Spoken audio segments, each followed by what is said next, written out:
शिल्पा शहर की पढ़ी लिखी और होशियार लड़की है, जिसकी शादी उसके पापा के सालों पुराने वादे की वजह से गांव के विकास से हो जाती है।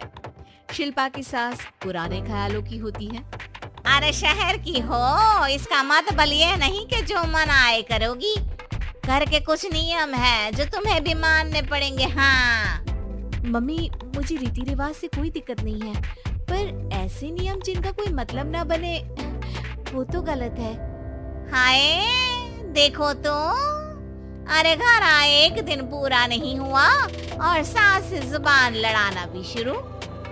नहीं हो बहू हो, अपनी हद में रहना सीख लो। हाँ इतने में विकास भी वहाँ आ जाता है। माँ, मुझे लगता है शिल्पा को घर रहने की जगह दुकान चलना चाहिए। इसकी नई चीजों की समझ और सोच हमारे बिजनेस के लिए बहुत अच्छी रहेगी। बेटे की बात सुनकर माँ को बहुत गुस्सा आ जाता है। अच्छा, अरे बीवी के आते ही तेरे तो सुर बदल गए।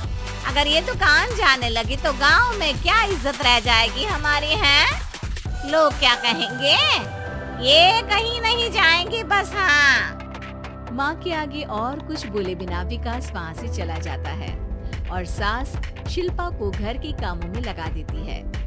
उसी रात विकास और शिल्पा साथ बैठकर बातें कर रहे होते हैं। मम्मी ऐसा क्यों सोचती हैं कि औरतें कुछ नहीं कर सकती और उन्हें लोगों की इतनी चिंता क्यों है? पापा की डेथ के बाद माँ ने दुकान संभालने की कोशिश की थी, पर लोगों ने उल्टी सीधी बातें सुनाकर उनका आत्मविश्वास इतना गिरा दिया कि वो कुछ कर ही नहीं पाई और सोचने लगी कि शायद औरतें ये सब कर ही नहीं सकती, इसलिए उनसे भी नहीं हुआ। लोगों की यही तो दिक्कत है, उन्हें अपने से ज्यादा दूसरे की जिंदगी में स्वाद आता है। वैसे लोग जिनसे डरते हैं ना, उन्हें ही तोड़ने की कोशिश करते हैं। आप फिक्र मत करो, मम्मी की सोच बदलने का तरीका है मेरे पास। और अगले ही दिन से शिल्पा अपनी सास की सोच बदलने और लोग क्या कहेंगे के डर को खत्म करने की जद्दोजहद में जुट जाती है। मम्मी, आपको पता है गीता बबीता, अरे जिनके ऊपर दंगल फिल्म भी बनी है। मैं फिल्म नहीं देखती। हाँ वो हरियाणा की लड़कियां हैं, दोनों रेसलर हैं। उन्होंने जब ये शुरू किया था ना, तो लोगों ने बहुत बातें बनाई, बुरा भला बोला, मजाक भी बनाया, लेकिन उन्होंने ना किसी की सुनी, ना अपने ऊपर से विश्वास खोया और ना ही हार मानी। और देखो आज किस मुकाम पर है। अरे तो ये सब मुझे क्यों सुना रही है? हाँ नहीं, बस ऐसे ही हमें अपने आसपास की खबरें तो रखनी चाहिए ना। ऐसा कहकर शिल्पा अपनी सास को सोच में डालकर वहाँ से चली जाती है। अब शिल्पा हर दिन दुनिया के अगेंस्ट अपनी हिम्मत से सक्सेसफुल बनने वाली लड़कियों की कहानी अपनी सास को सुनाने लगती है। इसी तरह कुछ समय बीत जाता है। और माँ, आजकल बहुत चुप चुप रहती हो, सब ठीक तो है ना? बस कुछ सोचती रहती हैं, इसीलिए ज्यादा बोल नहीं पाती। ऐसा क्यों हुआ माँ, कोई दिक्कत है क्या? अरे तेरी पत्नी ही दिक्कत है। मैंने क्या किया?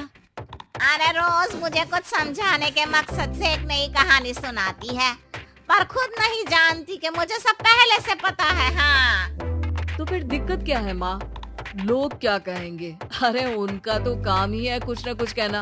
आप ये सोचो कि उन्हें नजरअंदाज करके हम साथ मिलकर किस ऊंचाई पर पहुंच सकते हैं। बेटे और बहू की बातों से सोच में पड़ी माँ वहाँ से चली जाती है। अगली सुबह सबसे पहले तैयार सास आवाज लगाकर बेटे और बहू को बुलाने लगती है। अरे कहाँ सोते पड़े हो दोनों? किसी को घर में कोई काम नहीं है क्या? हाँ सास की आवाज सुन शिल्पा भागती हुई कमरे से बाहर निकल आती है, जिसके पीछे विकास भी बाहर आ जाता है। मम्मी, आप इतनी सुबह तैयार होकर कहाँ जा रही हैं? अरे किसी नई शुरुआत से पहले भगवान का आशीर्वाद बनता है या नहीं? मैं सीधा दुकान जाऊंगी, तुम काम निपटा कर आ जाना है। सास की बात सुन शिल्पा और विकास खुशी से फूले नहीं समाते। ये हुई ना मेरी माँ वाली बात। पूरा परिवार मिलकर दुकान पर काम करने लगता है, जिसमें विकास और उसकी माँ दुकान संभालते हैं, तो शिल्पा काम को ऑनलाइन डाल शहर और इंटरनेट का काम संभालने लगती है, जिसे देख गांव में लोगों के बीच गॉसिप शुरू होते देर नहीं लगती। और क्या विकास भाई, अकेले काम संभल नहीं रहा था तो नौकर रख लेते, और तो को यहाँ लाने की क्या जरूरत थी। इन्हें घर में जो काम बोलो वो तो सही से करती नहीं, यहाँ आकर तो तुम्हें डुबा ही देंगी। अरे भाई साहब, अगर आपके घर की औरतें सही से काम नहीं करती ना तो हमें उससे कोई लेना देना नहीं। यहाँ आपकी पंचायत के लिए किसी के पास समय नहीं है। हाँ, करारा जवाब सुन बातें सुनाने आए लोग मुंह लटकाए उल्टे पैर वापस चले जाते हैं। वाह मम्मी, ये तो अब दोबारा कभी भूल कर भी यहाँ नहीं आएंगे। I'm so proud of you। अरे बहुत हुआ, हाँ काम पर लगो चलो। तीनों आपस में काम बांट कर अपने अपने काम पर लग जाते हैं। इसी तरह दिनों के साथ महीने बीतते हैं, जिसमें शिल्पा की पढ़ाई, विकास की मार्केट स्किल और सास की फाइनेंशियल मैनेजमेंट से उनकी दुकान बहुत अच्छा बड़ा बिजनेस बन जाता है, जो गांव के साथ साथ शहर में भी अच्छा खासा मशहूर हो जाता है। अरे सच ही कहते थे तुम दोनों, लोगों का तो काम ही होता है कहना। अब हमें सुनना है या नजरअंदाज करना है वो तो हमारे ऊपर है। हाँ, आपकी शुरुआत में गालियाँ और आसमान छूने पर तालियाँ, ऐसे लोगों का तो काम ही है पलटना। इनकी बातों से हमें कभी अपनी राह बदलनी नहीं चाहिए, बल्कि अगर बातें बन रही है तो समझ जाओ कि रास्ता सही है।